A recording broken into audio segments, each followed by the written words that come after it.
Salut la compagnie, c'est Jules Melon et aujourd'hui dans Impro Ciné Critique, regardez, je ne suis pas seul, je suis en compagnie de Théo alias Albator. Comment vas-tu? Mais je vais très très bien et toi, surtout qu'aujourd'hui on parle d'un film que j'aime énormément. Du coup, Ah je suis oui, très heureux. tu attendais avec impatience de pouvoir évoquer l'un de tes films préférés maintenant, on va dire, parmi tous les films que tu as vus, mais bon, voilà, film préféré, c'est vague, hein. Ensemble d'ailleurs, on avait évoqué Les Sentiers de la Gloire de Kubrick en vidéo, mais aussi on a fait des podcasts ensemble, hein, on ne compte plus. Évidemment, on fait coucou à nos amis de la 7e Illusion. Mais justement, puisqu'on va parler de Guy Gilles, on fait coucou aussi à Samir de la Ouais. chaîne Microciné. Tu parleras de ta prof après, évidemment, parce que c'est un peu grâce à elle que tu as découvert l'univers de ce réalisateur dont j'ai déjà parlé des 2 premiers longs métrages, là, qui furent L'amour à la plage, à la mer, À la pardon. mer. Non, mais c'est ce que je voulais faire exprès, j'avais déjà fait le Ouais. bug une fois. Et après, Au pan coupé, et là, on est sur son 3e long pour le cinéma, à savoir Le clair de terre, sorti en 1970, toujours un peu à la marge de la nouvelle vague de l'époque, bien que quand même coproduit par le studio Les Films 13, qui bossait beaucoup avec Claude Lelouch, qui était un peu aussi indirectement à la marge d'une certaine nouvelle vague aussi. Peut-être on peut en parler là, mais il a collaboré avec Gilles Lelouch, avec Claude Lelouch. Tout va bien, c'est une intro magnifique, on la garde. Claude Lelouch, parce qu'il a fait d'ailleurs une sorte de court métrage en lien avec le film Le Voyou, qui est sorti la même année, réalisé par Lelouch, Claude de son prénom.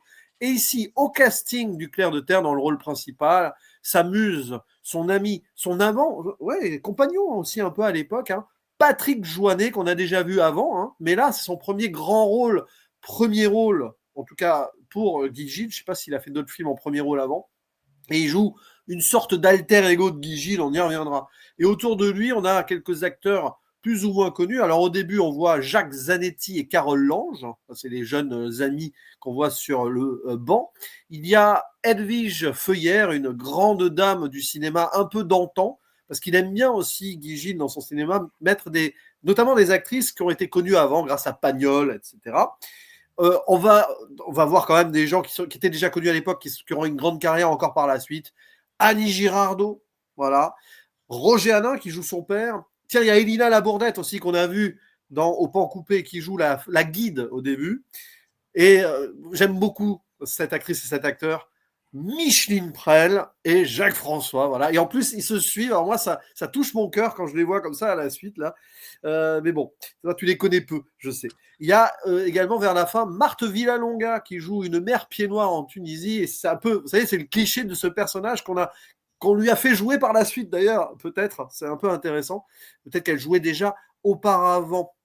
Et alors, pour faire simple dans le synopsis, on va être très rapide sur ce point. On va suivre l'histoire donc de Pierre, un jeune homme joué par donc Patrick Joinet, qui vit à Paris avec son père, mais il se sent pas forcément bien là. Il a envie de voir ailleurs. Lui qui se surnomme l'homme de nulle part, on reviendra. Et il repart en Tunisie, son pays natal, où il n'a vécu que sa petite enfance en fait. Donc il n'a pas vraiment de souvenirs. Il est à la quête du temps perdu, des souvenirs lointains, dont celui de sa mère qui malheureusement est décédée. Là-bas, il va faire connaissance de plein de gens, notamment de son ancienne institutrice qui a connu sa mère et grâce à elle, il va retisser des liens de mémoire. Mais c'est encore plus que cela. On va vraiment suivre ici l'errance d'un jeune homme qui se cherche et qui va essayer de se trouver ou de trouver quelque chose pour son avenir en reconstruisant son passé tout en étant un peu diffus dans l'errance de son présent. Parce que comme d'habitude avec Guy Gilles, ça joue sur le temps cinéma et aussi sur les images. Guy Gilles est un réalisateur, parce qu'il nous a quittés il y a 30 ans, quasiment d'ailleurs, à quelques semaines près, jour pour jour. Hein. C'est un réalisateur qui touchait beaucoup à l'art pictural, photographique aussi. Et évidemment, ici, la photo va être très importante avec quelques plans qui vont être comme des diapos qui vont défiler, notamment dès le début, hein, le côté carte postale, etc. Et intéressant aussi de remarquer qu'ici, ça parle de la Tunisie, oui. Alors, Guy Gilles, lui, c'était plus l'Algérie, mais bon, à l'époque, pour des raisons évidemment post-coloniales que l'on connaît, la France pouvait plus trop tourner en Algérie, on peut comprendre, hein, nos amis algériens, vu ce qu'ils avaient vécu avant. Voilà. Donc il a été obligé d'aller en Tunisie et changer quelques pans du script, même si certaines photos peut-être viennent, je ne sais pas, au début du film, de l'enfance même de Guy Gilles. Mystère, mystère. Alors déjà, première chose, mon cher Théo, ton rapport avec Guy Gilles, vaguement, oui, mais aussi, quand as-tu découvert ce film? Et dis-nous ton premier amour avec celui-ci, avant qu'on aille dans les détails. Alors, déjà, Guigi, j'ai découvert l'année dernière. Je crois que ça fait tout pile un an. Parce que j'ai découvert en cours, justement, grâce à ma prof Mélanie Fauré, qui est très spécialiste de ce cinéaste-là, qui a dirigé des colloques autour de ce cinéaste. Du coup, merci beaucoup. Et du coup, dans un cours de cinéma impressionniste, elle nous avait montré déjà un premier extrait de L'amour à la mer. C'était l'extrait notamment où le personnage joué par Guy Gilles racontait tout son temps à Paris. Déjà, cet extrait-là m'avait déjà convaincu que c'était un grand réalisateur. Mais ensuite, on nous a montré un film complet de ce cinéaste-là. Et après, je me souviens, je t'ai envoyé un message, j'ai dit, Jules Melon, il faut que tu regardes ce film parce que c'est un chef-d'œuvre. Et bah moi, cette découverte-là, elle est assez spéciale. On est en salle, je découvre un film qui est assez bizarre dans ce qu'il fait avec les images, parce qu'il y a beaucoup d'images qui arrivent. On se sent un petit peu suffoqué par ça, par énormément de détails. On nous présente aussi le fait que à ce moment-là, Guy Gilles était très obnubilé par un, un écrivain qui s'appelle Marcel Proust. Il a d'ailleurs, au moment où il écrivait Le Clair de Terre, réalisé un documentaire sur Proust avec l'une de ses servantes, je crois. Et bah déjà là, on a l'un des pans de ce film, c'est cet univers proustien. Mais ensuite, justement, donc, niveau de ma découverte, j'ai été bluffé par ce film-là. Je découvre ensuite L'amour à la mer, qui peut-être me plaît un petit peu plus au niveau des couleurs. Ça, c'est un détail, mais c'est aussi un film que j'ai adoré également. Toi, tu me conseilles ensuite Le Pan coupé après que tu fait ta vidéo. Je le regarde, bluffé encore, et du coup, aujourd'hui, peut-être que je considère Guy Gilles comme un cinéaste qui m'est cher, que je découvre un petit peu, tu sais, au même moment que beaucoup de cinéastes qui me marquent, par exemple Chris Marker, dont on a déjà parlé ici, avec Aka. Je crois que c'est une question de moi où je découvre les deux, où je découvre aussi Sans Soleil, qui est devenu mon film préféré. Et je pense que c'est un cinéaste aujourd'hui qui façonne un petit peu aussi ma vision des images, ma vision aussi du temps au cinéma, parce que c'est un thème qui me plaît évidemment, puisque je suis fan de Marker. Et lui, il le fait, mais d'une manière aussi très particulière. On verra ensuite, avec ce film-là, il le répète à chaque fois, le passage du temps, qu'est-ce que l'Algérie pour lui aussi, parce que tu l'as dit, c'est un film sur l'Algérie. C'est un cinéma qui me fascine et que j'adore découvrir en fait. Et là, par exemple, j'ai vu ce film il y a un an. Bizarrement, j'en ai un petit peu oublié des parties. Parce que tu c'est cette avalanche d'images qui est un peu dur à retenir, même si j'ai retenu beaucoup de plans, notamment bah, certains plans dont on va parler sûrement, parce que c'est un film qui s'analyse autour de ces images-là. Parce que lui-même le dit, c'est un poète, mais il le fait avec son propre style, avec ses images. Mais voilà, moi, cette redécouverte, elle était très intéressante parce que je suis retombé amoureux, voilà. Je suis retombé amoureux d'un film assez spécial, assez unique surtout parce que on est en 70, j'ai quand même vu beaucoup de films de la nouvelle vague. Là, elle est en train de un peu de descendre cette vague, hein. Chaque réalisateur part un petit peu de son côté, arrête d'avoir ce style au début très rural, on va dire, enfin plus très urbain plutôt, où on a des réalisateurs qui descendent dans la rue. Ici, c'est une période de fin de ça, qui sera réellement finie avec La maman et la putain de Jean Eustache. Et il y a toujours cet élan de liberté dans ce film-là, même s'il y appartenait pas forcément à cette nouvelle vague-là. Puisque je crois que j'ai lu que c'était notamment du fait que Gilles était homosexuel. Et bah, il y a toujours cet esprit qui est magnifique dans ce film. Et j'ai pas grand-chose à ajouter plus. C'est quelque chose à voir plutôt. C'est compliqué d'en parler, je t'avoue. Ah, Parce que c'est si visuel que poser des mots dessus, ouais. ça serait un petit peu entacher l'œuvre. Bon, de toute façon, on posera des mots sur des images aussi. C'est expérimental, non, mais il y a des moments où c'est mental, mais pas que. C'est d'observation aussi. C'est pour ça que vous verrez au niveau du montage, si vous découvrez ce film, qu'à certains instants, voilà, il y a des discussions, des choses, et puis d'un seul coup, pouf, pouf, pouf, pouf, il y a des trucs sur ce qui se passe autour.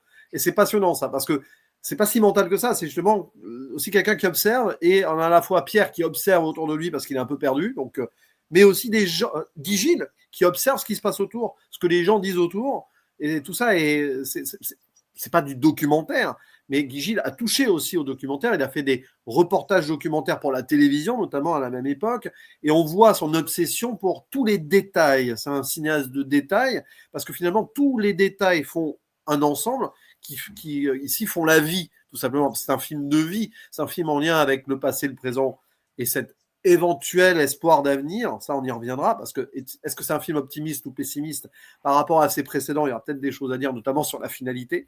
On fera une mini-zone spoiler. Spoiler un film comme ça, c'est impossible, hein, sur papier. Mais sur la finalité, il y a quand même quelque chose. Voilà. Mais c'est aussi un film qui parle de quelqu'un qui doit trouver sa place. Alors, c'est passionnant parce que c'est un exilé, si vous voulez. C'est quelqu'un qui a... Alors, Guy Gilles, lui, c'est en Algérie.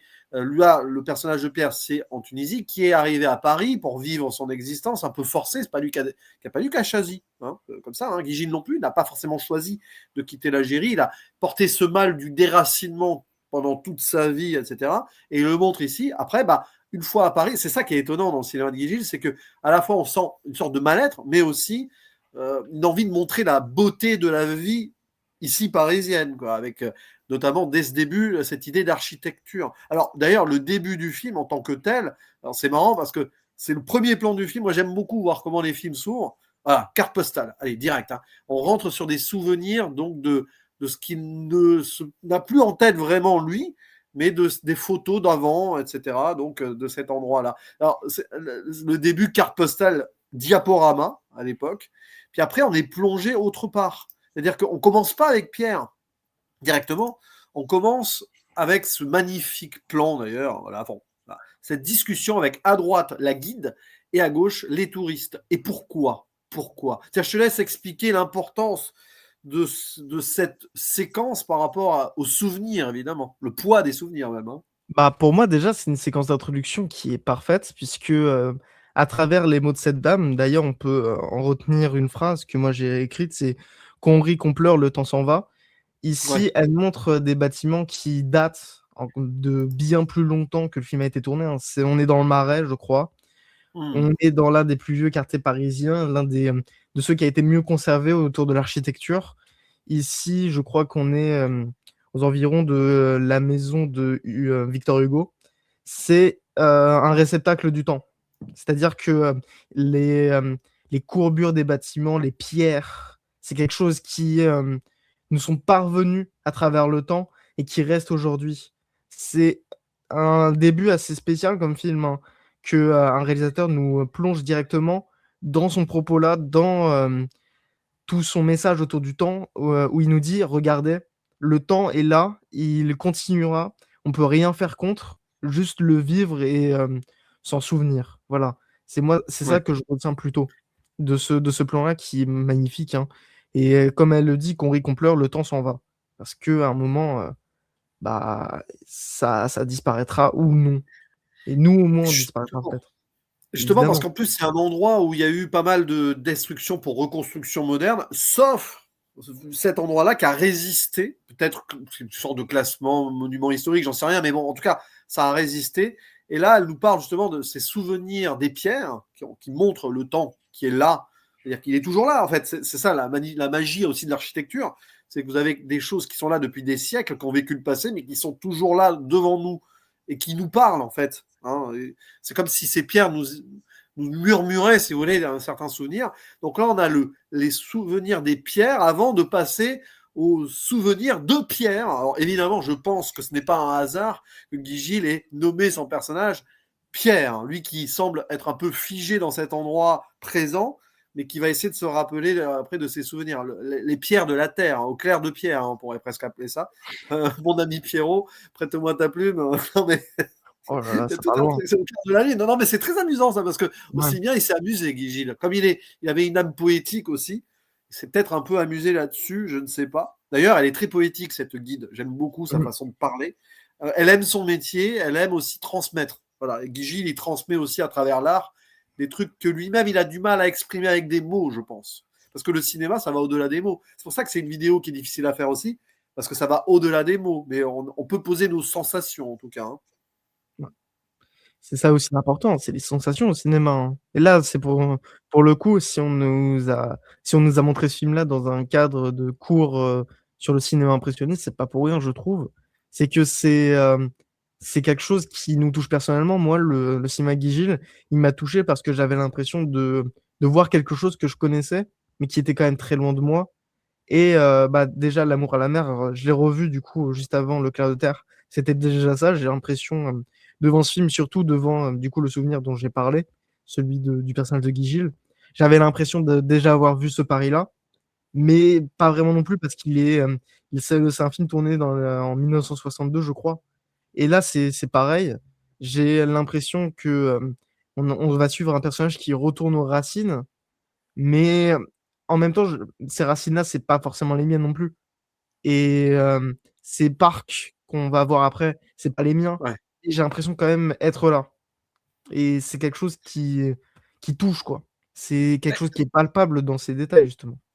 Le côté intemporel et universel, c'est ça qui est passionnant. Parce que de prime abord, comme ça, si on reste sur une sorte de surface, on pourrait imaginer que même déjà à l'époque, c'était un film un peu de vieux con. Pas du tout, c'est totalement l'inverse. Certes, il y a une nostalgie de certaines choses, mais il y a aussi une modernité. D'ailleurs, elle le dit, cette guide. Voilà, des nouvelles communautés se sont installées. Donc, évidemment, les exilés qui sont partis d'Algérie, de Tunisie, etc.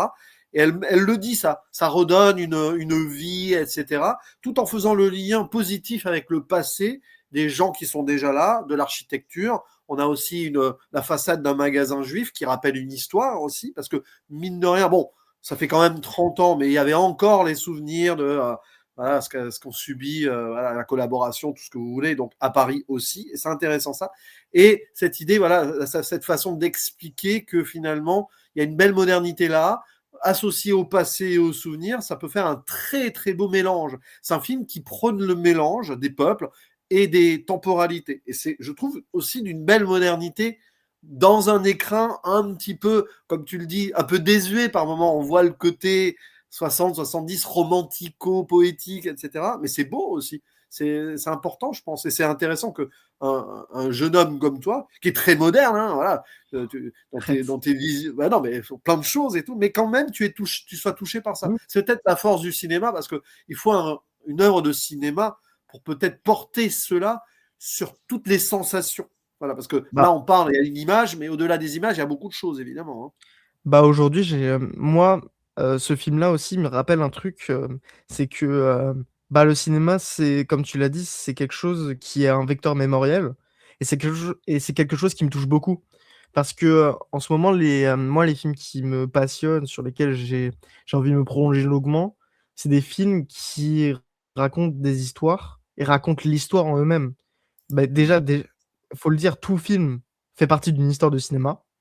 Mais certains, j'ai l'impression, parlent de l'histoire vécue et bah, j'ai plein de films qui me reviennent, notamment ceux de l'année dernière, comme par exemple L'Agent secret de Kléber Mendoza Filho, Ouais, qui ouais. moi, m'a particulièrement touché. Il y avait aussi, Les Feux sauvages de Chiazanke, qui, je trouve est un très, très grand film et je pense, à mon cœur, sera l'un des plus grands de ce siècle. Et aussi, un film dont on parle pas assez, mais je trouve qu'il est assez lié à celui-là, c'est Le Cinquième plan de la jetée, que notre ami Samir a mis dans son top de l'année et qui, est un film qui montre, justement à quel point une image peut impliquer beaucoup d'autres choses puisque, on part d'une image de la jetée de Chris Marker, mais à la fin, on va tomber sur tout un propos autour de la guerre d'Algérie, des traités de l'Évian, je crois que c'est comme ça qu'on dit Ouais, et évidemment, ouais. de tout ce passé-là, de tout ce changement historico-politique qui, se retrouve dans un seul plan, une seule image d'une famille, quoi. Et je trouve c'est un cinéma qui me touche beaucoup, sur lequel, bah, j'ai envie de me documenter, hein, et je pense que c'est Bah, aussi parce que, j'ai découvert un peu plus, Shoah de Claude Lanzmann, dans lequel on, revient sur des images, pas celles, au moment des faits, au moment du plus grand drame de l'histoire, mais plutôt celles d'aujourd'hui, celles qui restent, quoi. Bah, souvenir, voilà, le cinéma, ça porte aussi, c'est un devoir de mémoire, un devoir de regard sur le monde, j'ai envie de dire aussi, de l'histoire, mais aussi regarder le monde, regarder les mondes, quels qu'ils soient, de divers pays et de diverses temporalités. Alors là, on va avoir 2 pays qui vont être visités, mais on commence évidemment alors, sur Paris. J'aime bien l'archétype parisien, après les monuments, le parc, où évidemment, euh, notre cher Pierre qui est à droite avec ses lunettes, un peu déjà le regard ailleurs, très très belle composition ici Ouais. aussi, doit partir et on voit la fille au milieu qui va avoir une grande importance quelque part à un moment dans le film et il le regarde en mode, ils sont à la fois tristes qu'ils partent mais ils essayent de le comprendre parce que Pierre est très mystérieux. D'ailleurs, il est tellement mystérieux qu'il avoue à ses amis, je crois qu'il avoue que à son ami, elle part à un moment elle. Il Mm. lui dit non mais pendant 4 ans je vous ai menti. Je vous ai dit que je travaillais, mais je travaillais pas vraiment. On ne sait pas ce qu'il a fait. On ne saura pas ce que Pierre faisait. Il y C'est à avait peu près. que quelqu'un avait interprété qu'il était gigolo. Bon, peut-être. Ce serait dur, mais bon, voilà, pourquoi pas. Mais c'est-à-dire qu'il n'a jamais vraiment montré son vrai visage. Mais est-ce qu'il a montré son vrai visage à lui-même? Bonne question. C'est peut-être pour ça qu'il part. C'est-à-dire que quand tu ne sais plus d'où tu viens, est-ce que tu peux être toi-même? Je pense que c'est aussi ça le questionnement ici qui est posé. Et c'est Guy Gilles là qui parle. Bah, aussi, il y a ce retour aux racines qui est important, parce que peut-être que pour se chercher soi-même, il est important de retourner là d'où on vient. Peut-être c'est ça Hmm. que aussi Guy Gilles voulait transmettre vis-à-vis de ce film. Et C'est je me peut-être pose la que... question, j'ai une Ouais, question que je me pose comme ça, j'avoue, j'ai pas fait de recherche, je sais pas si toi tu le sais. Est-ce qu'il est revenu, lui, en Algérie, Guy Gilles, je sais après? pas. Je sais pas, peut-être. À un moment dans sa vie, C'était peut-être peut-être. compliqué. Il voulait y revenir pour le tournage, là, et apparemment, il n'a pas pu. Donc, est-ce qu'il a pu y retourner après?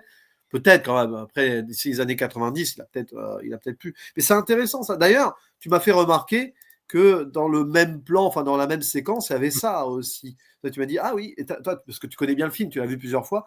Il y a ce Ouais. plan, on les voit à droite, et à gauche, on a pareil, mais en version âgée, ça Alors, pourrait être une projection 2 plus tard, c'est ça, tu m'avais dit. moi, en revoyant, j'ai vu beaucoup de reflets de plein de trucs qui arrivent dans le film, notamment de l'un des plus beaux plans et des plus représentatifs du film qui donne son affiche, je crois. Je crois que Ouais, j'ai vu l'affiche sur Letterboxd, mais peut-être c'est son affiche tout court. Et là, déjà, on voit un reflet, c'est-à-dire qu'on a c'est peut-être, lui. voilà, celui-là. Parce que dans Ouais. cette séquence-là, on voit des enfants le faire, puis Oh oui, lui le les faire enfants. après. C'est très C'est, important, les enfants, à un moment. ouais. Ouais. Et Mais là, là, j'ai avant les enfants, l'impression, on a ça. C'est ça qui est ouais. intéressant. On Bah joue là, j'ai sur les temps. l'impression que c'est un reflet du temps. C'est eux plus vieux qui se retrouvent aussi dans ce parc-là, mais pas forcément pareil, quoi. Et c'est assez fascinant à voir, et je trouve que c'est un détail qui donne beaucoup de sens à ce film-là aussi. Et des détails, on va en avoir, hein, du coup. Mais ouais, Ouais. c'est aussi quelque chose qui participe à cette mémoire-là, à ce temps. Le temps est Et important et on répète beaucoup.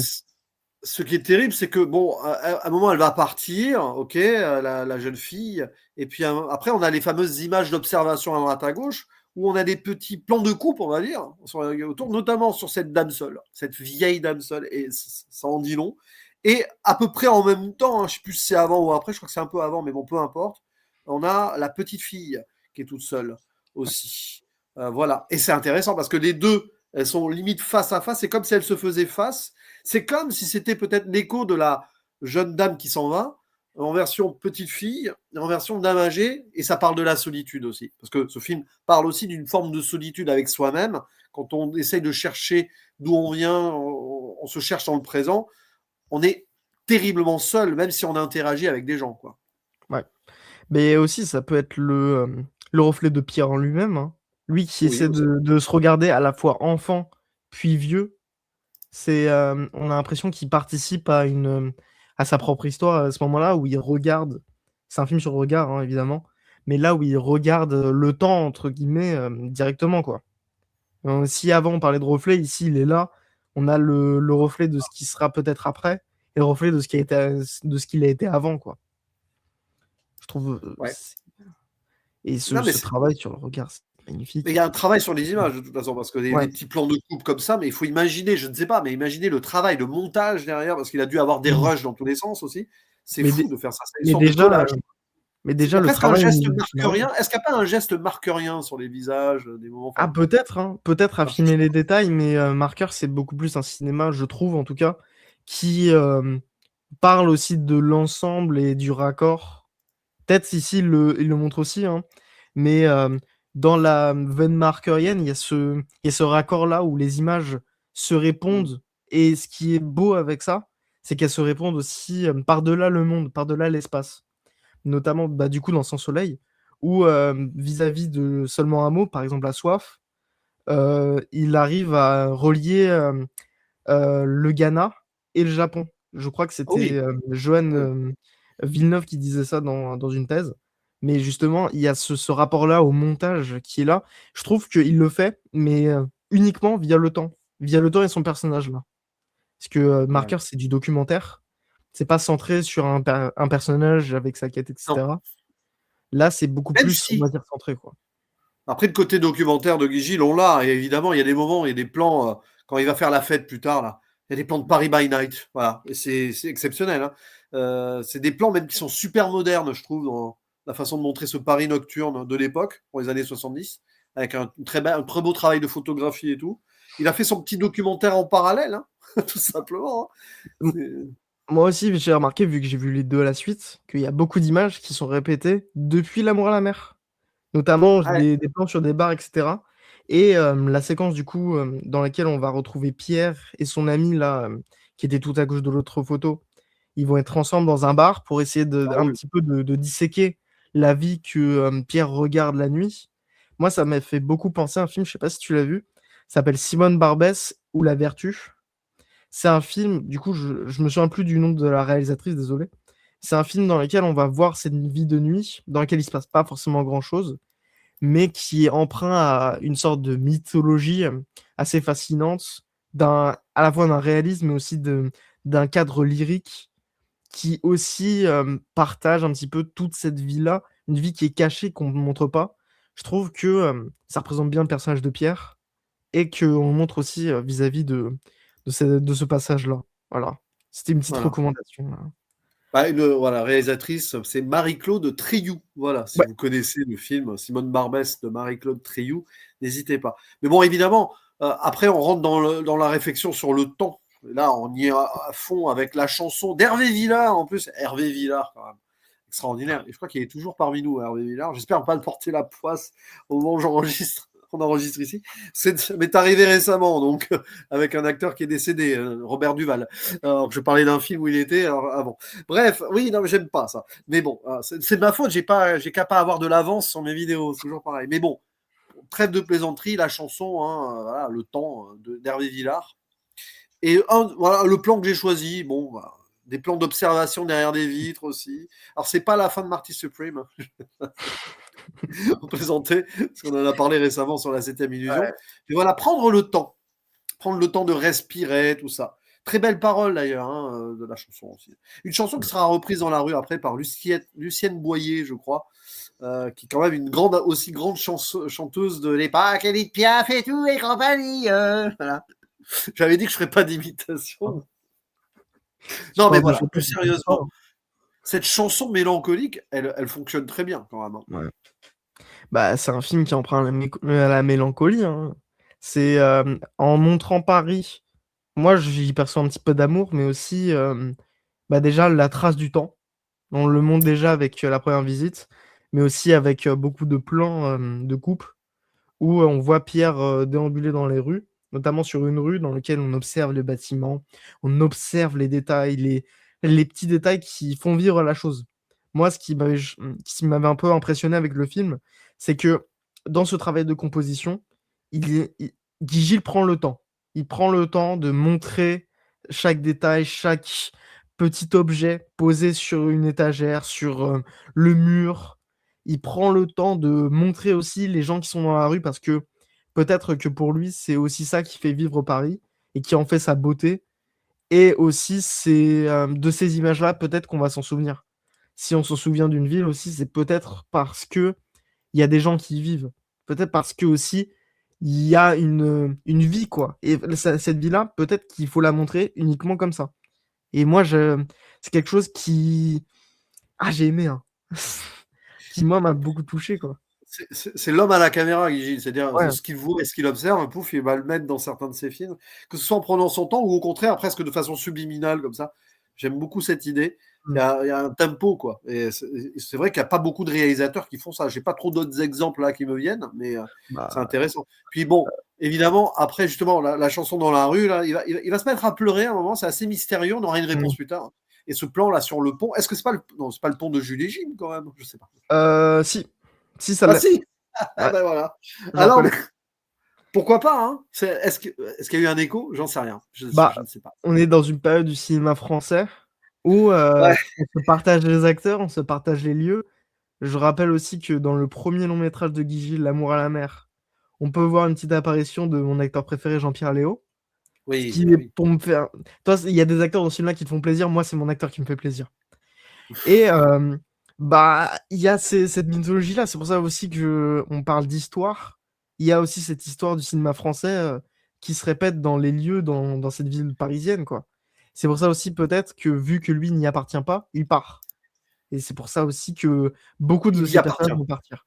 Mais ce Il y plan-là, appartient quand même, c'est ça. Mais d'ailleurs, c'est ouais, intéressant parce qu'il y appartient pas vraiment parce qu'il a été un peu exclu ouais. d'une certaine façon. Et là, il nous montre justement, en utilisant peut-être un endroit iconique du cinéma français, la ligne de fuite du personnage qui commence. Il va courir après, hein. La fuite du temps. À un moment, il est là, il se rend compte sur le moment présent qu'il y a quelque chose qui lui manque. À cette chanson, nostalgie, passé, ça lui rappelle peut-être quelque chose de sa jeunesse. Et il va courir. Il va courir vers quoi? C'est ça la bonne question. Mais moi, moi, pour le coup, si je me souvenais pas de certaines images du film, celle-là m'a marqué. Et c'est l'une de mes images préférées du cinéma. Je peux le dire, voilà, c'est un de mes films préférés. C'est l'une des images préférées du cinéma parce que, pour moi, elle représente l'une des plus belles pulsions humaines. Il y en a un personnage là qui est en train de pleurer parce qu'il écoute une chanson qui, lui évoque le temps qui passe et il décide de fuir, de partir, ce qui représente bien les personnages de Guy Gilles, hein. On rappelle, Le Pan coupé, c'était un personnage aussi qui, décide de partir du jour au lendemain, sans, Ouais. pour autant expliquer à son amoureuse pourquoi il part. L'amour à la mer, on a aussi cette idée de partir, d'errance, avec aussi le personnage masculin qui, évite sa conjointe à Paris, qui la trompe, qui, bah, est toujours en mouvement aussi, on le voit jamais, fixe, sauf Mmh. quand il écrit. C'est aussi une mythologie et je trouve elle se retrouve dans ce pan-là, quoi.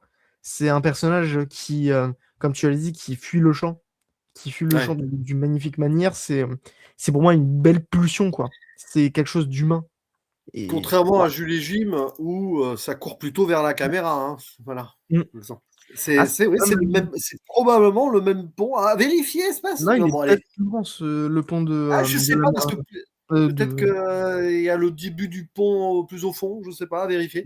Mais en tout cas, si c'est pas le même, on y pense, donc c'est peut-être ouais. l'intérêt aussi. Voilà. Mais ouais, c'est vrai, on peut faire des échos inversés là, voilà, hop. La joie vers l'écran et tout et l'autre qui Mmh. fuit en pleurant. Voilà, bon, pas C'est beau. on peut voilà et puis après bon, évidemment avant de partir, il va se confier à des gens, il va d'ailleurs, c'est là où il rencontre Micheline Prel, il rencontre Jacques-Henri François, son père et un ami et il dit à un ami, bah, c'est peut-être l'ami du début, je sais plus si c'est le même, mais bon, voilà: «Je suis l'homme de nulle part». Donc justement en étant de nulle part, c'est-à-dire qu'il n'est pas vraiment parisien, il n'est pas vraiment, on va dire, tunisien, donc de là où il a vécu parce qu'il se souvient plus et c'est là où il va partir à la quête. Et de ce plan-là va naître magnifique, là, un des plans iconiques, un des moments iconiques aussi du film. Mais c'est plus tard, en fait, hein. Parce qu'avant, il y a un passage à Deauville sur lequel on reviendra. Il y a, voilà, le plan Ah, quand il part en bateau, quand il regarde le sillage, en plus, voilà, ça c'est magnifique aussi. La façon de placer la caméra, c'est pas évident aussi, hein, mine de ouais. rien. Mais moi, vis-à-vis de ces 2 plans, j'ai des choses à dire. Premièrement, Ouais. je suis l'homme de nulle part, puis il nous montre une affiche de Charlot. Ah À oui, bien d'autres, sûr, bien à sûr, bien d'autres. sûr. Le C'est, vagabond. bien sûr, c'est l'image du vagabond. On l'avait dit, récemment, sur un podcast, à propos de The Mastermind. Il y a un vagabond et là, c'est un vagabond aussi d'un autre temps qui essaie de retourner aux racines du coup, qui ne se retrouve pas dans cette vie parisienne, hein, on le dit plusieurs fois, mais qui essaie de se retrouver autre part, voilà. Et ensuite, l'image en bateau, je trouve que, dans Cima de Guigil, il y a un rapport avec l'eau, la mer, qui est assez Bien sûr. intéressant parce que, déjà, L'amour à la mer se conclut sur un plan de, son personnage principal qui regarde justement la mer. Je crois, c'est un des plans finaux du film, mais c'est pas le plan final. Et il y a ce rapport-là avec ces plans de mer où je pense que Guy Gilles pense au fait que elle n'est jamais identique. Elle est tout le temps en mouvement.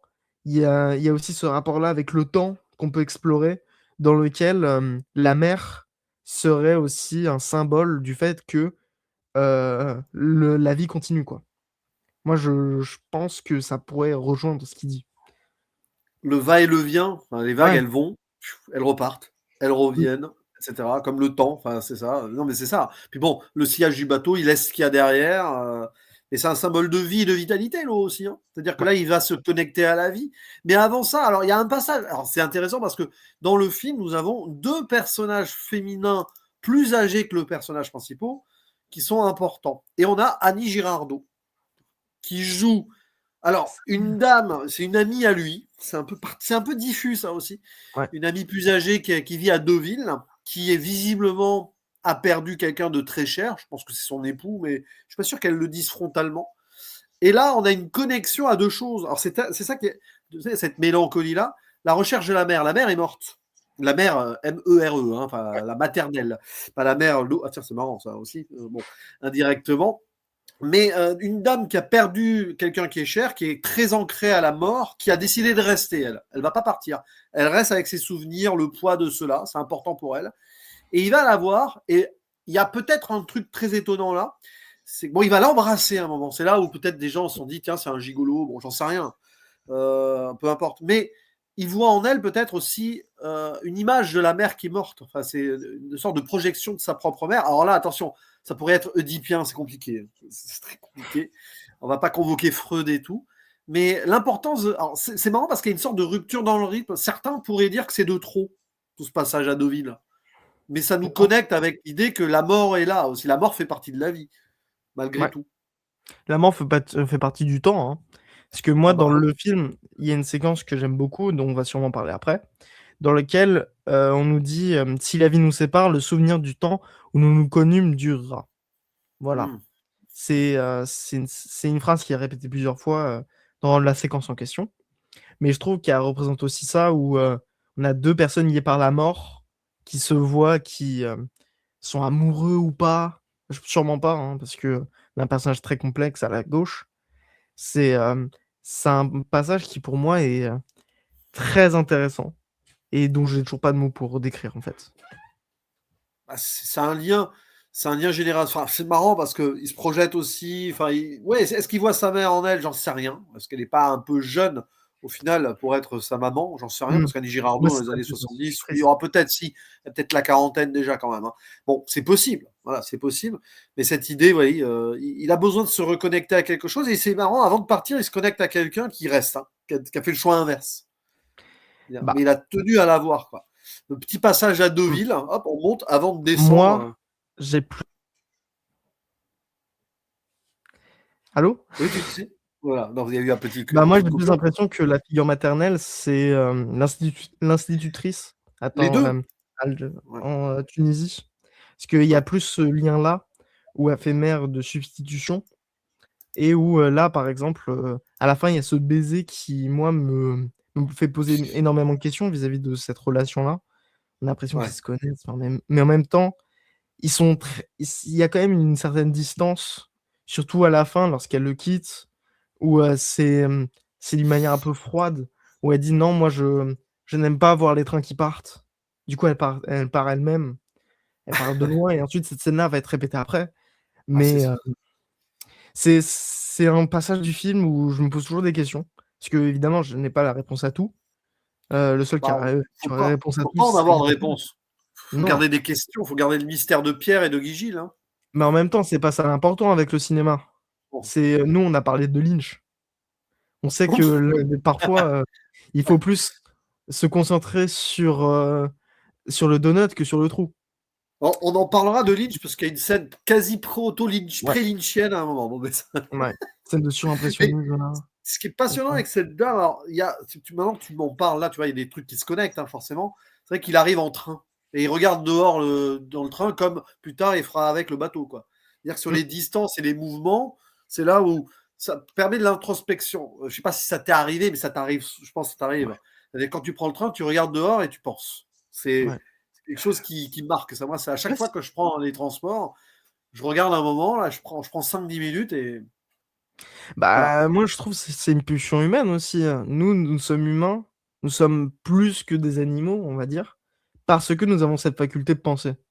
Mm. Du coup, c'est, penser lorsque l'on regarde, des maisons, des forêts et cetera, c'est quelque chose qui nous est personnel, mais en même temps qui est universel. Du coup, on a ce lien-là aussi avec tout ce personnage. Parce que, on l'a dit, juste avant, je le redis, c'est un personnage qui fait le lien entre le personnel pour Guy Gilles et qui un peu nous touche. Moi, en tout cas, il me touche. Il me touche alors que je le connais pas, ce monsieur-là. Ouais. Même à la fin du film, on le connaît toujours pas. On le connaît que très très peu. On a vu qu'un fragment de lui. On a la seule vision personnelle, pardon, qu'on a, ce serait ses rêves qui Ouais. révèle beaucoup de ce qu'il pense autour de sa mère, et cetera. Mais sur ce moment-là de train, qui est commune dans le cinéma Guigi parce que l'amour à la mer, il le fait aussi avec, son protagoniste homme. Il le fait où il le montre beaucoup en train de penser, en train de regarder dans le vide, dans le train, collé à la fenêtre, comme ça, il le montre beaucoup. C'est, ce serait presque un motif de cinéma, mais ça n'en est pas vraiment un, puisque c'est tellement naturel, tellement normal, on va dire, que bah ça se remarque. Ouais. C'est un cinéma qui remarque beaucoup de choses, quoi, pour moi. Ouais, pour ça, de toute façon, il y aurait tellement de choses à dire là-dessus sur Mm. la distance et le temps, de toute façon, hein, c'est un peu lié. Et donc, on va parler de l'institutrice. Alors, tiens, j'ai choisi une seule photo avec elle parce que, Ouais. au final, hein, donc cette institutrice qui va lui ramener des souvenirs, il y a des moments intéressants parce qu'il arrive à se connecter à une certaine forme de bonheur grâce à une mémoire partagée. C'est les souvenirs par procuration, j'appelle ça. Et tellement par procuration, au moment où on va immortaliser ta présence ici avec moi par une photo. Et alors ça c'est le mystère aussi du cinéma. Et dans le dialogue, c'est posé. Tiens, cet appareil, c'est peut-être celui qui t'a pris en photo plus jeune. Après tout, pourquoi pas? Et j'adore cette idée-là. La photo aussi voyage dans le temps. On a cet appareil qui est transmis de génération en génération dans la famille de ce photographe. Et on va voir, voilà, toute une scène où il met en abîme un peu son cinéma, hein, Guy Gilles. C'est-à-dire que la photo qu'on va voir, on va la voir. Après, on va voir le processus, même vite fait, en montage rapide du développement de la photo et tout. C'est-à-dire qu'il s'intéresse à l'art photographique, il l'intègre dans le film, mais il nous montre aussi un peu comment ça marche en prenant un appareil d'antan. Ouais. Passionnant ça. Bah, quand je parlais de lien avec un cinéma qui serait vecteur mémoriel, ça prend tout son sens avec cette image-là. Ah bah vecteur Où, mémoriel à justement fond. Hein.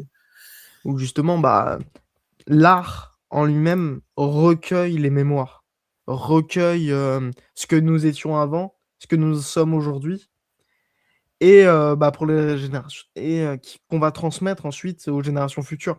C'est pour ça que, voir la photographie, voir aussi le cinéma, c'est quelque chose d'important et c'est sans doute pour ça aussi que, pour Godard notamment et aussi pour, Serge Daney, il me semble, le fait que le cinéma n'a pas été présent au moment le plus, important de notre, histoire, humaine, c'est une erreur ou le fait qu'il n'a pas été présent sur les lieux, sur les camps de concentration et là, on a ce lien avec, comment le cinéma en lui-même parce que c'est une caméra, c'est l'un des premiers modèles de caméra et on peut peut-être se dire que Guy Gilles, par là, voulait montrer justement comment lui il voyait l'Algérie et comment, cette vision-là va se transmettre au fil du temps parce que le film utilise aussi beaucoup de photos de l'Algérie, notamment une photo où il y a, Welcome to Alger, il me semble et c'est des photos que je crois, Pierre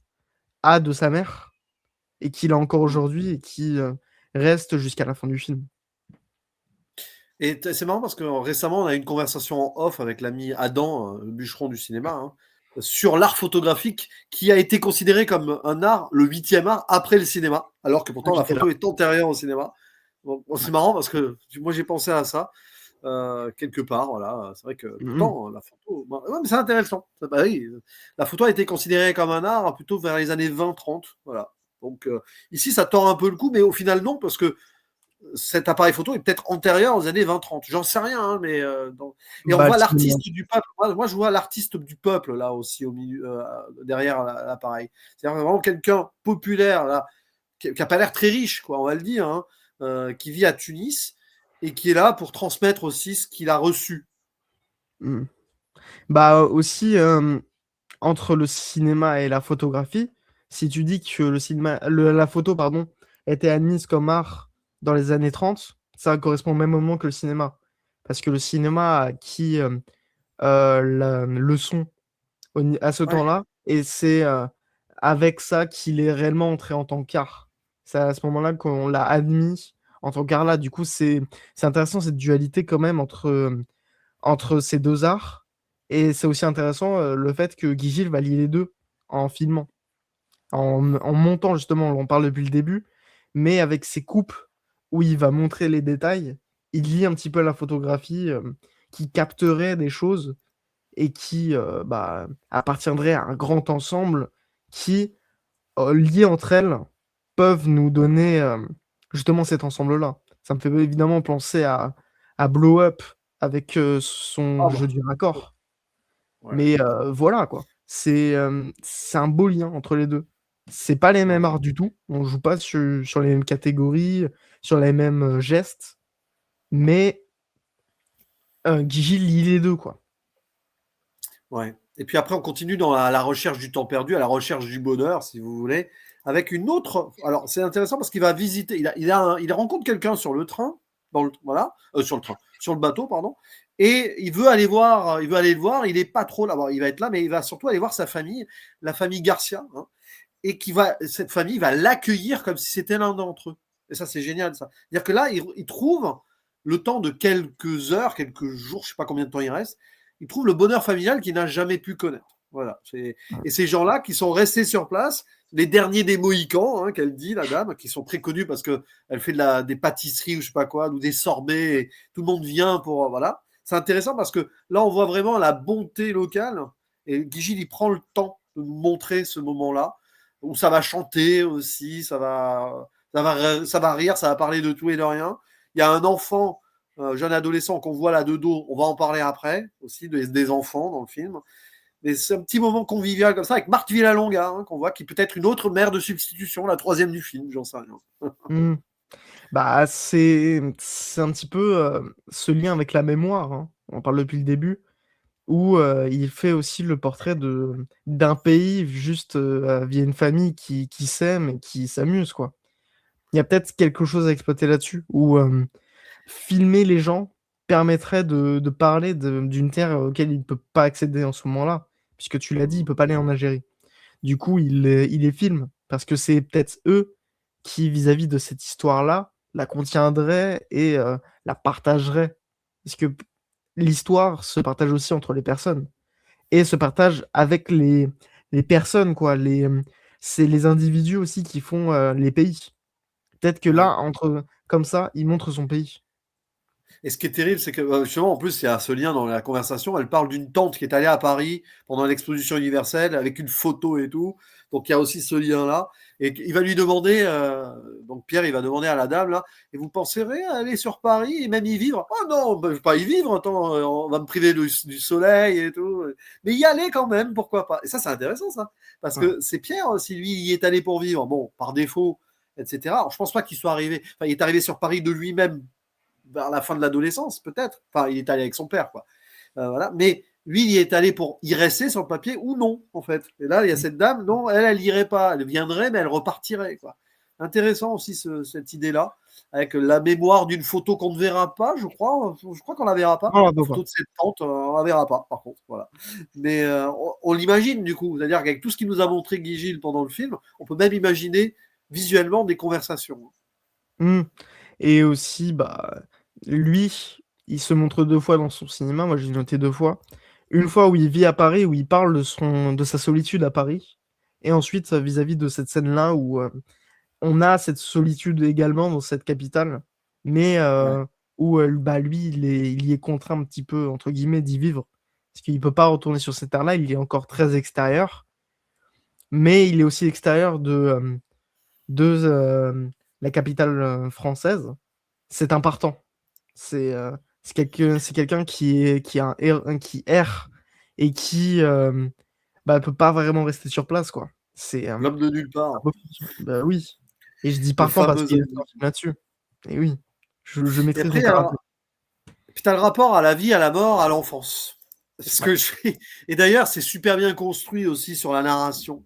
Parce que bon, vers le début, quand il commence un petit peu à sortir de sa chambre d'hôtel, là, parce qu'il est en errance, il va sur la plage. Ah, c'est important la plage. D'ailleurs, c'est à peu près la même séquence où on va Ouais. voir du coup l'image qui a servi d'affiche et qui servira d'ailleurs d'illustration à cette émission. C'est celle-ci.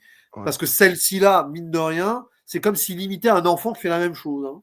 Voilà. Ouais. Et qui est Ouh. encore ici face à la mer. Et La mer face à la des corps mer. mémorial et aussi la mer MERE. C'est Ah oui. il y a tout Et là-dedans. habillé, t'as vu comment il est habillé avec une Bête sorte de marinière, motif de marin, un peu, ça rappelle l'amour à la ça mer rappelle. aussi. Ouais, Parce que ouais. d'ailleurs, on voit un marin à un moment, quand il est sur Paris, qui rappelle un personnage de marin qu'on voit dans l'amour à la Ah mer. peut-être. Peut-être, j'ai Quand ils pas sont dû dans le faire gaffe. bar, là, etc. Mais sinon, il y a Mmh. ça. Ouais. Les enfants, la vie. Voilà, là, on a ça. La vie, la vitalité, le bonheur sur la plage, le bonheur simple. Qu'il a peut-être pas eu le temps, parce qu'il est parti peut-être juste avant qu'il atteigne cet âge, il n'a pas eu le temps de vivre ça, ou alors il va se rappeler peut-être des moments d'enfance qu'il a pu vivre comme ça. Moi, petit petit cinéphile qui aime beaucoup Chris Marker, ça me Ah bah, rappelle une première image, quoi. Ça me rappelle l'introduction de Sans Soleil, où il dit en que Islande. justement une image de bonheur si simple ne Mmh. peut pas être liée à tout ce qui ira dans le film autour de la civilisation.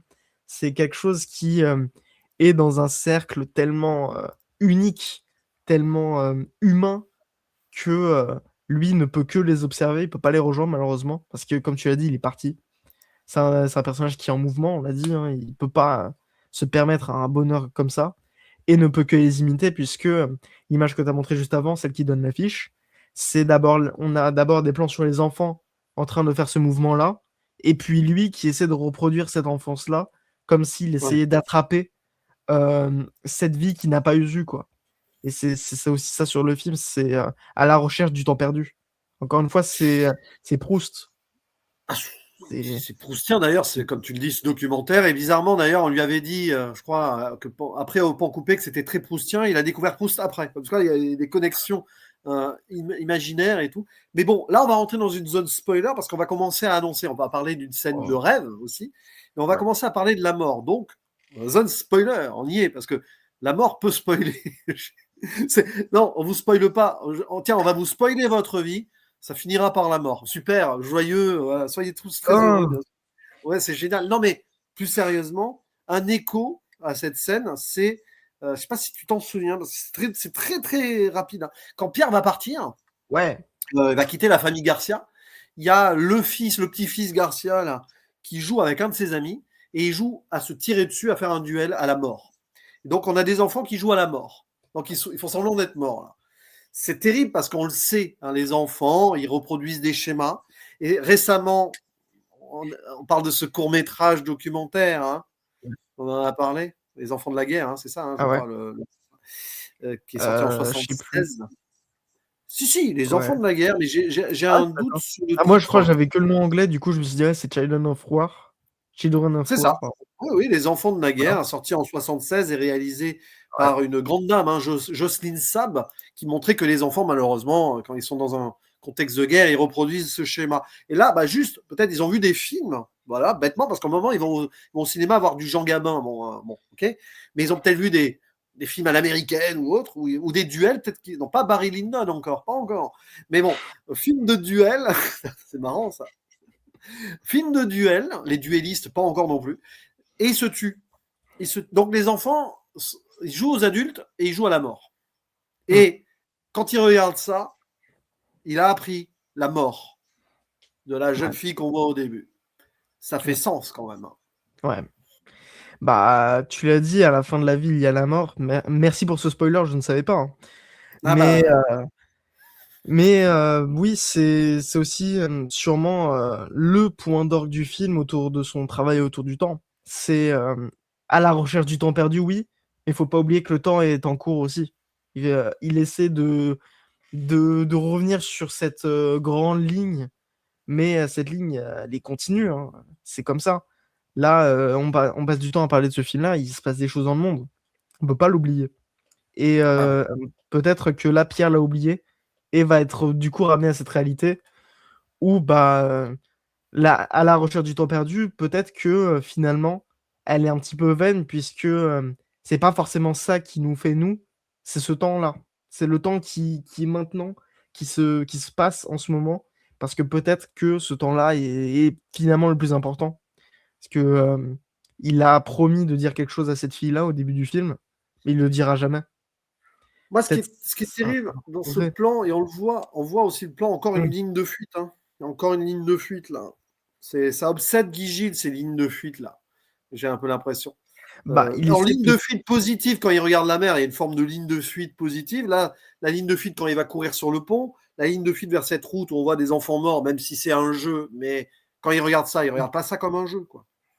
bah, peut-être que, c'est un personnage qui veut fuir le temps, qui est en train de se passer, quoi. Mais finalement, on peut pas fuir le temps.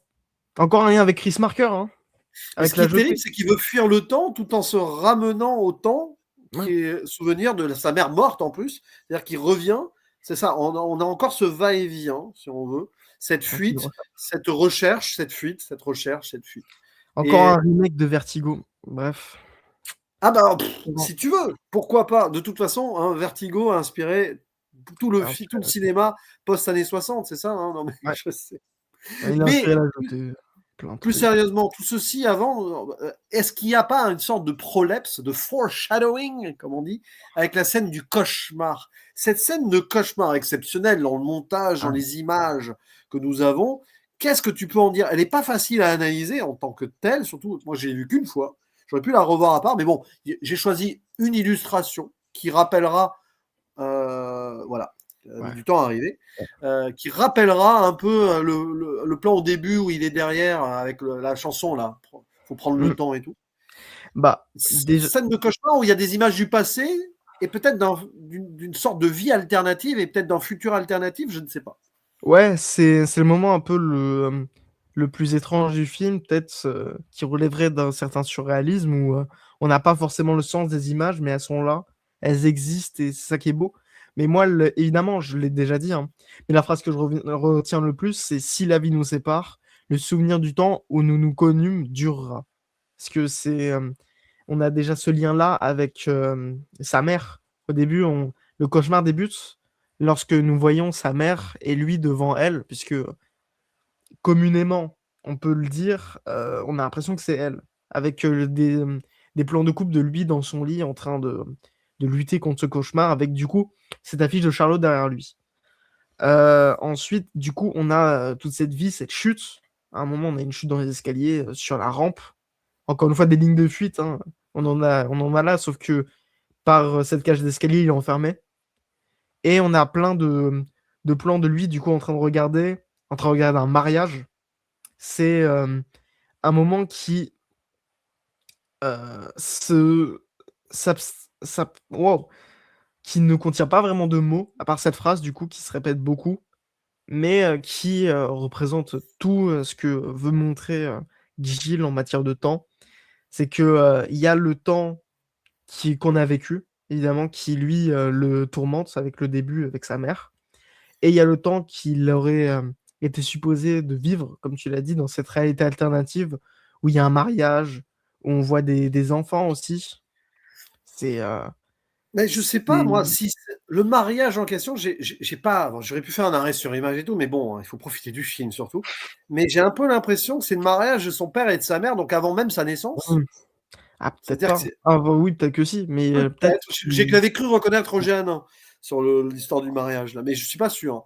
Mais bah, ce qui est intéressant, c'est que c'est des scènes qu'il n'a peut-être pas vécues, qui a été vécu avant lui, antérieure. Parce que des fois, il paraît que dans certains rêves ou cauchemars, on pourrait rêver ouais, de choses qu'on n'a pas vécues peut-être quelque chose qu'on avant. va vivre aussi. Et des choses qu'on va vivre ou pas. Alors, c'est un cauchemar qui. la peur du passé, la peur du futur, la peur de la mort du passé et la mort du futur de cet ami.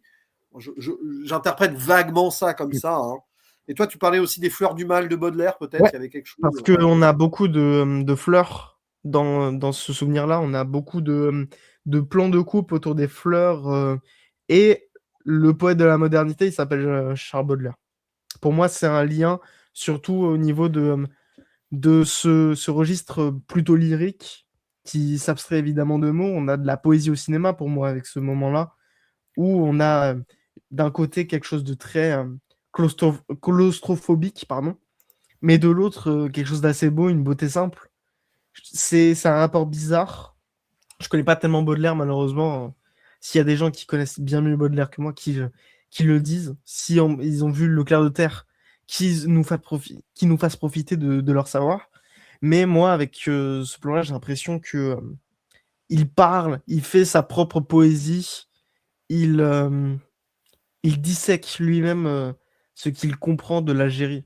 C'est Ah oui. c'est des plans intéressants, Il y a surtout une que hantise, alors, peut-être. il y Il a y a peut-être aussi une hantise, quelque part. Hein. ouais, surtout que ces plans-là, ils sont assez même dans ce rêve qui est assez bizarre, ils y appartiennent pas vraiment, pardon. Ils sont toujours très extérieurs ou ils sont pas mal amenés, mais ils sont vraiment étranges dans ce cadre d'étrangeté, quoi. Et moi, je parlais de Baudelaire parce que c'est peut-être sa propre poésie qui nous fait là. Il écrit sa propre histoire. C'est ça qui est intéressant, c'est que c'est une scène de cauchemar. Bon, on pourrait essayer de faire des parallèles, mais on n'y arrive pas spécialement. C'est du Mm. Guy Gilles qui. Alors, peut-être, je sais pas, je dis ça au hasard, peut-être qu'on pourrait rapprocher ça à des images mentales qu'il a eues en voyant des œuvres de Cocteau, de Buñuel, parce qu'on va parler de ça avant. Mais Mm. c'est même pas sûr, en fait. C'est même pas sûr. Peut-être plus dans ses lectures, dans ce qu'il avait dans la tête. Peut-être qu'il s'est levé un matin, il a eu ce cauchemar-là, il l'a remis à l'écran. Genre, Bah, on n'en sait rien. Hein. bah, nous deux, on a parlé de Lynch, hein. Lynch, Bah, c'est quelqu'un qui avait pour habitude, au niveau de ses idées, de se oui, souvenir de ses rêves, de ses cauchemars, et ensuite de les remettre à l'œuvre dans ses films. C'est quelqu'un qui, autour de ses idées, était oui. beaucoup influencé par le cadre du rêve, et on peut le voir, on a parlé de Twin Peaks. C'est quelque chose de rêver, Twin Peaks. C'est voilà. Lost Highway, c'est pareil. Aussi, bah, Mulholland Drive, film que tu aimes un petit peu. C'est ça aussi, hein. Et aussi, moi, un de mes Lynch préférés, qui est Eraserhead, il y a aussi ce lien-là avec le rêve. C'est Mais ici, c'est plus épuré poétique. Vous n'avez pas ouais, trouvé des trucs chelous, quoi. Hein. c'est pas quelque chose de glauque. Mais par contre, alors après, il y a cette annonce. Il retourne à Paris. Il est obligé de retourner à Paris parce qu'une amie est morte. Celle qui s'est levée du banc au début. Et il y a ça. Et ça, c'est surprise parce que je ne te l'ai pas montré avant. Je l'ai gardé exprès à part cette photo. Il voit la photo de son ami. Voilà. Souvenir qu'il a. Et là, on peut penser à Chris Marker. Quand Ouais. Mais déjà, quand tu parlais de souvenirs, etc., d'aller dans ce passé pour retrouver le présent, il y avait quelque chose de marqueur avec la jetée.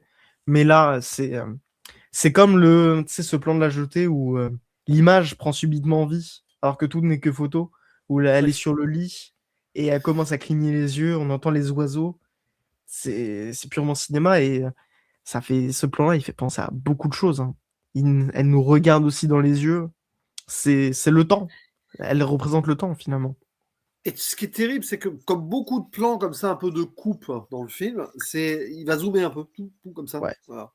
Et ouais, parce que les gros plans sont importants chez Guige. Les gros c'est un plans, c'est. fantôme, hein. C'est Ah une oui, photo fantôme. Elle vient de mourir, il la voit. Jusqu'ici, cette photo, elle était juste, bon bah oui, tiens, je vais la retrouver, c'est cool. Voilà. Mais là, il la ressort la première fois après avoir appris sa mort. Et c'est ça mm, qui est terrible, c'est que l'art photographique, mais même le cinéma, hein, peut faire reprendre vie à certaines personnes disparues, toujours. C'est important. C'est-à-dire que Guy Gilles n'est plus là, mais il est toujours parmi nous grâce à son cinéma. Et elle, bah, elle est toujours là grâce à la photo. bah, c'est ce qu'on disait depuis le début avec cet art qui Ouais. restaurerait l'histoire, hein. Et Guy Gilles en a aussi conscience, je pense, et il nous le fait parvenir ici parce que la photographie, celle-là, mais aussi celle où il est avec l'institutrice à Tunis, elle nous fait parvenir aussi une histoire et nous reste, voilà, c'est l'un des vestiges du temps. Et celui-là, cette photo-là, je la trouve magnifique, hein. Ouais. C'est peut-être ça, c'est peut-être aussi pour ça que l'art entre lui en lui-même est beau. C'est parce que lorsqu'on le regarde, on peut avoir l'impression de regarder aussi un autre monde, hein. Moi, je me souviens, mon prof d'histoire qui me disait, moi, un des films que j'aime beaucoup, c'est La Maman et la putain, parce qu'il me rappelle ma mère, parce qu'il me rappelle le Paris où a vécu ma mère. Non pas parce Mm. à cause du film, mais vraiment à cause de cette ville-là. Et avec le cinéma Guigil, de Guigil, pardon, j'ai aussi cette impression que je connais un temps qui a été vrai, mais qui n'est plus. Et Guigil le film avec une certaine mélancolie parce qu'il en a conscience que ce temps-là ne sera plus. Et bah, cette photo-là, elle représente bien ce cinéma, je trouve.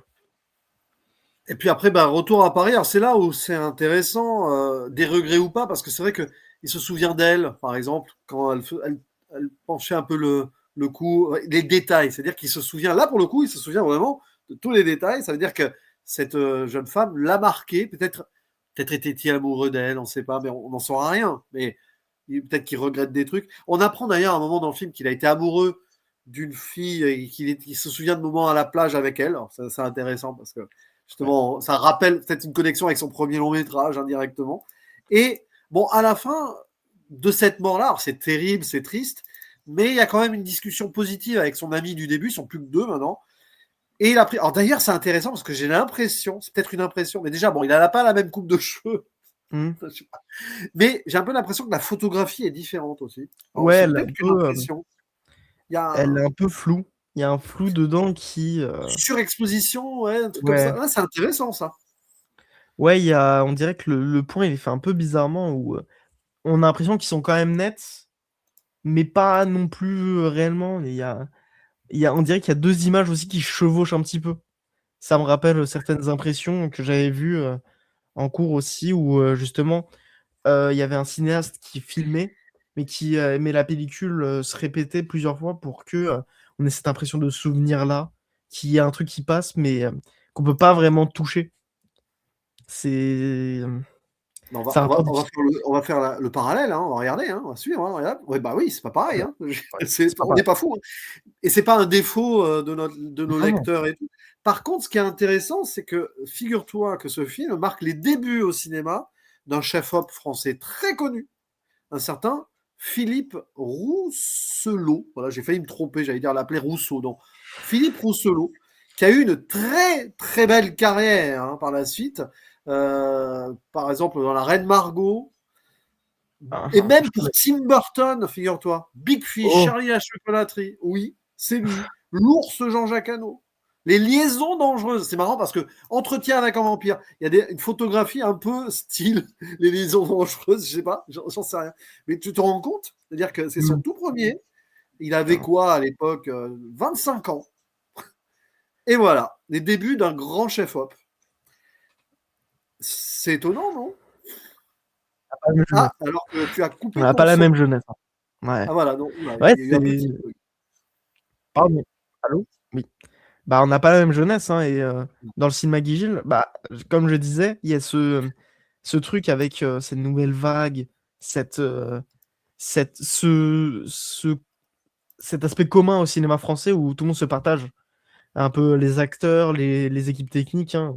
On pense à Raoul Coutard, le mec qui Ouais. a filmé environ trois quarts des films de la nouvelle vague, hein, et qui a commencé chez Godard, mais puis ensuite qui s'est exporté chez d'autres gens. Et même au niveau des acteurs, hein, je parlais de Léo précédemment. Il a joué dans un film de Guy Gilles. Il était chez Godard après être chez Truffaut. Il était chez Cocteau. Ensuite, après la Nouvelle Vague, il a été chez Garel. C'est pour moi un cinéma français qui se partage et qui crée une histoire ensemble. C'est assez magnifique. Et Guy Gilles, malgré qu'il ne soit pas accepté dans cette nouvelle vague, il en fait aussi partie.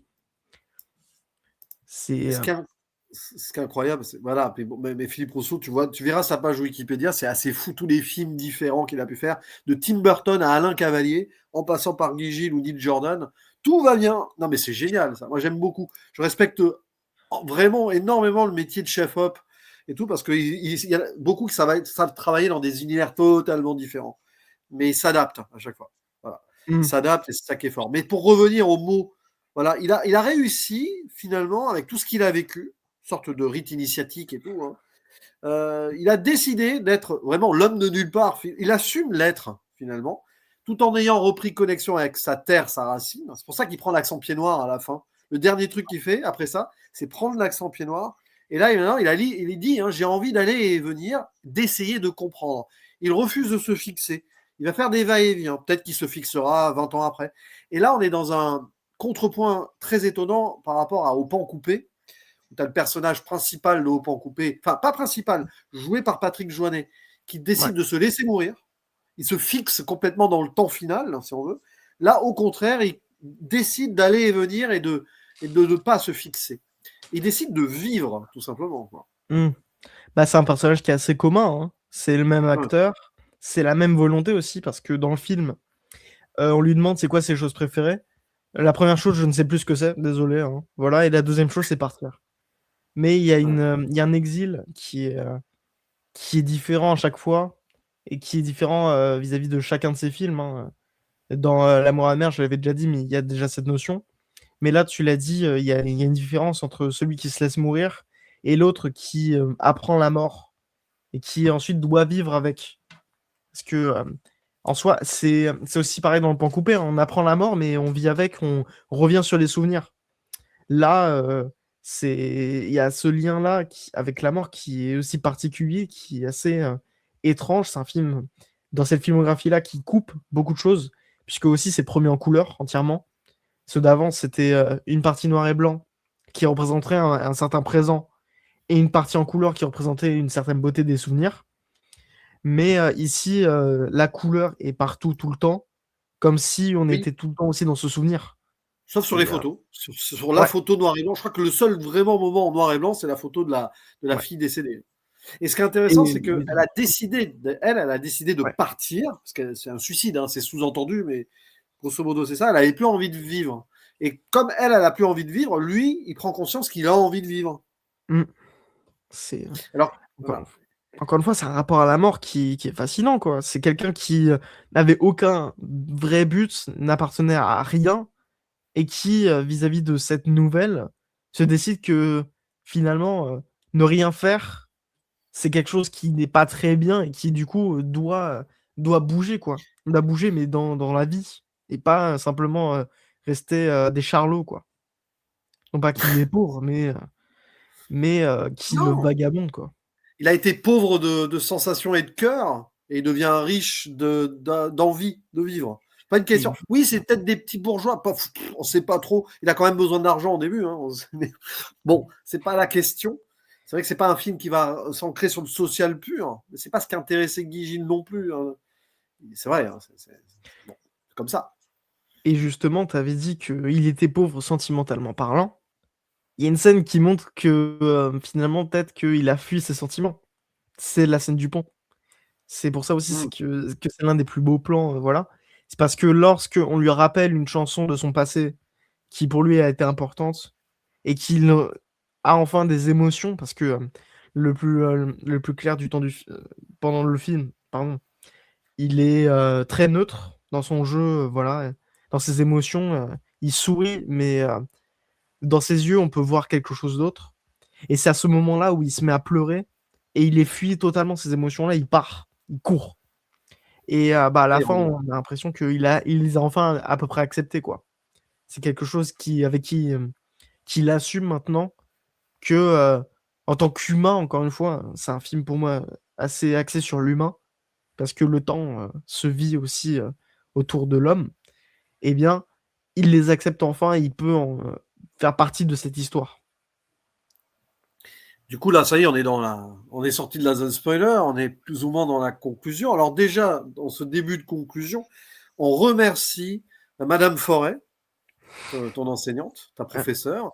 On remercie Monsieur Arjoum aussi, Samir de la chaîne Micro Ciné, parce que c'est lui qui a remis un petit peu aussi au centre Guy Gilles, là, du moins sur le média YouTube, C'était, je sais Ouais. plus avec qui il avait fait un entretien il y a quelques années maintenant, 2-3 ans, je sais plus. Bon, en tout cas, ça, allez voir cette vidéo qui est toujours passionnante parce qu'en plus, voilà, il y a tellement de choses à dire. Je pense que Samir, il pourrait faire 10 émissions sur Guy Gilles. On lance pas des trucs, Mais hein, on pensait mais quand même le faire, c'est tout. On voilà, le Madame on Forêt chez Samir. Allez, on espère. Mais non, mais plus sérieusement, voilà, on en arrive là. D'ailleurs, on est ex aequo maintenant, Guy Gilles, parce que je crois que tu n'as pas vu d'autres longs métrages de fiction de lui. Il y a quelques cours à droite à gauche aussi que j'ai vous failli pouvez trouver voir sur Absence YouTube. Répétée, mais non.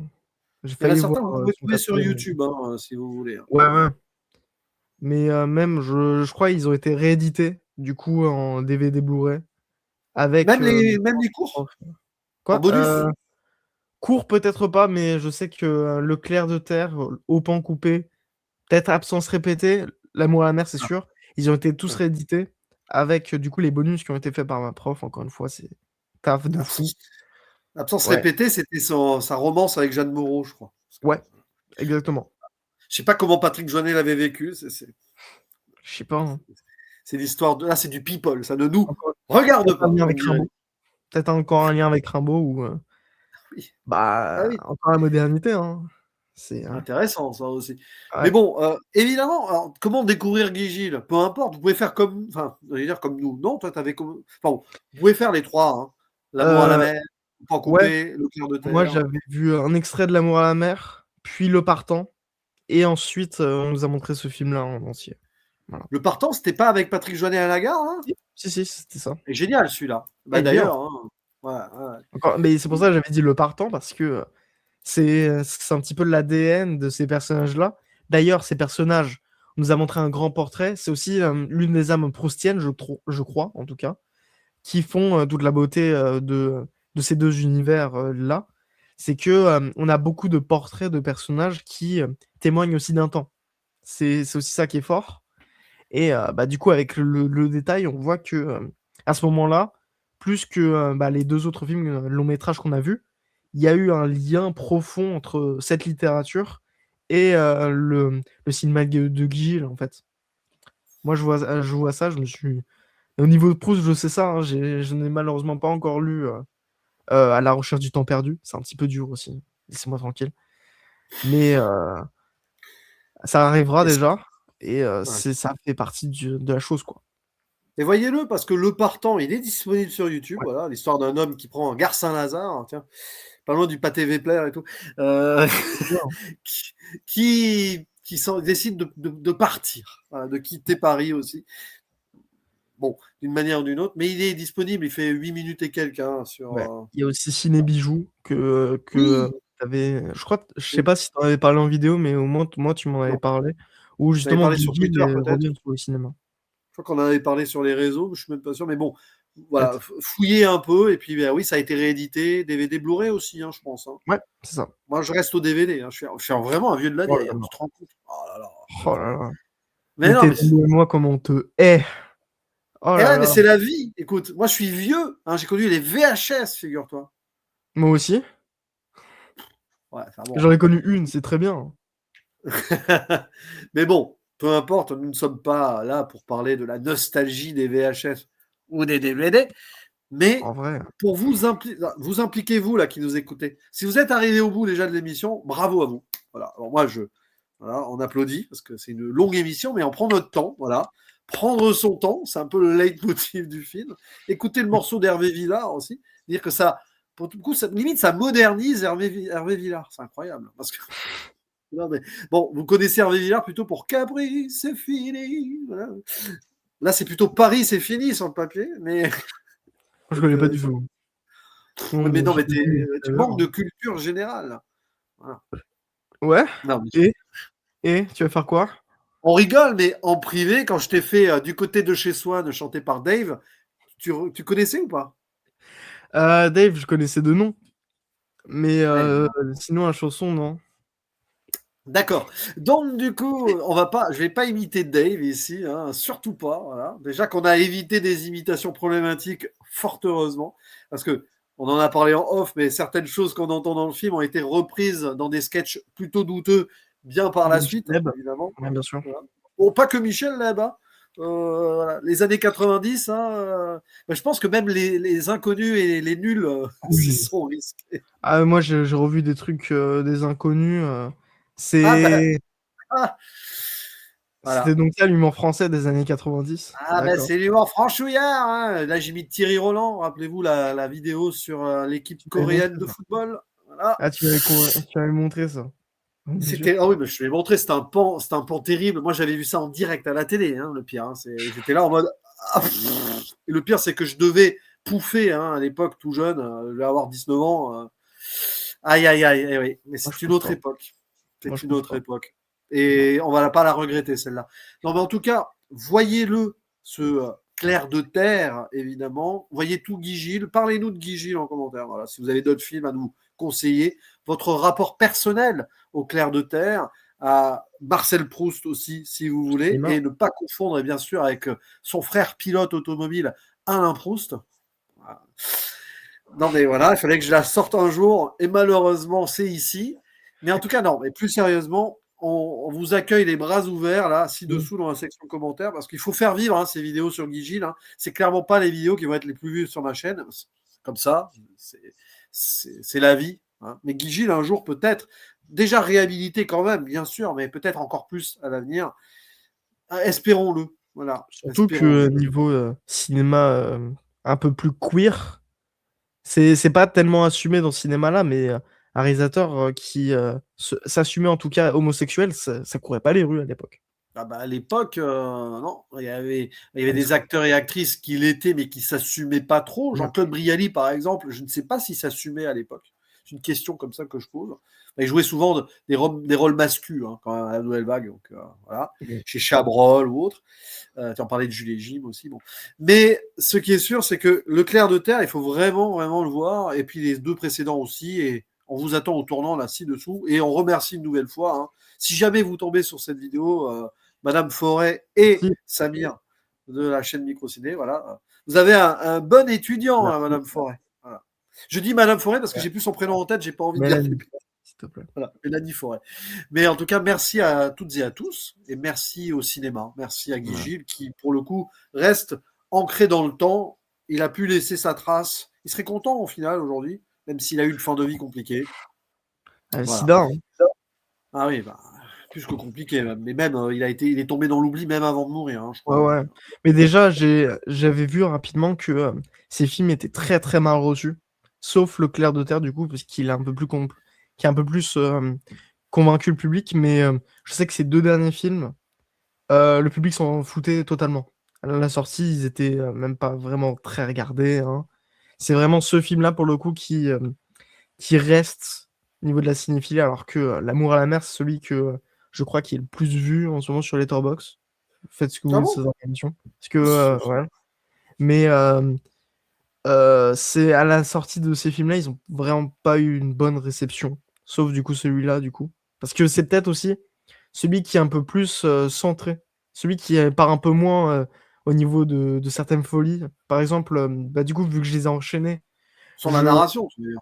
Ouais, ouais, il y a beaucoup plus de narration dans celui-là, alors que dans L'amour à la mer, par exemple, c'était un peu plus discornu, on naviguait réellement dans ces deux personnages-là. Ici, on est un peu plus centré, quoi. Et c'est Mm. peut-être ça aussi pour ça que le public retient un petit peu plus celui-là, alors que toute la filmographie de Guy Gilles est très bien, enfin, de ce qu'on a vu. C'est c'est dommage, hein. C'est dommage parce que c'est du beau cinéma. Ouais. Et puis réjouissons-nous de ne pas avoir vu le reste encore. Quoi. Ça nous fait des Ouais. belles découvertes à venir, c'est ça qui est le plus important. Et bah, il reste plus qu'à faire le mot de la fin, en retrouver notre cher Théo Albator sur notre collectif, la Septième Illusion. Voilà. Ah, Voilà. ça, Avec, j'espère, des projets personnels que tu vas pouvoir aboutir, parce que tu ça travailles fait sur un des an. choses. Voilà. Ça Allez, fait non, un mais... an. Et prends ton temps. Voilà. Écoute, Hervé Villard, prends ton temps. Mais pas trop quand même, on a envie de voir. Hein. Mais quand même, ce serait. Hein, ce serait rapide que. Ce serait bien. Voilà, mais bon, non, mais prends-le ton temps. Ah, Après, tu as les études à côté, c'est difficile. Hein. Tu as beaucoup de choses à faire à droite à gauche. Hein, donc, c'est compliqué. C'est j'ai la 10 vie. choses à faire, trop chiant.